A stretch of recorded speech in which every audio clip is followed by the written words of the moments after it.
ইসলাম শিক্ষা পড়ানোর মতো শিক্ষক না থাকায় বিদ্যালয় ছাড়তে শুরু করেছে শিক্ষার্থীরা, এবং এটার প্রমাণ আরো সামনে এসেছে। দৈনিক প্রথম আলোয় 30 জুন 2024 একটা রিপোর্ট এসেছে, 1 বছরে প্রাথমিকের শিক্ষার্থী কমেছে 8 লাখ। দৈনিক বণিক বার্তায় 24 মে 2025 রিপোর্টে বলা হয়েছে 2 বছরে প্রাথমিকের 64% শিক্ষার্থী কমেছে।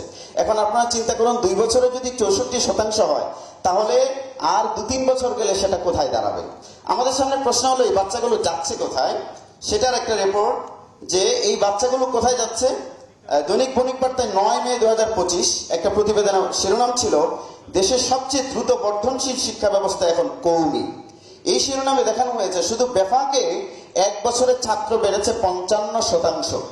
মানে স্কুল থেকে ছাত্রগুলো চলে যাচ্ছে কোথায়? মাদ্রাসায় চলে যাচ্ছে। কেন যাচ্ছে? এটা একমাত্র হলো ধর্মীয় শিক্ষা না থাকা স্কুলে।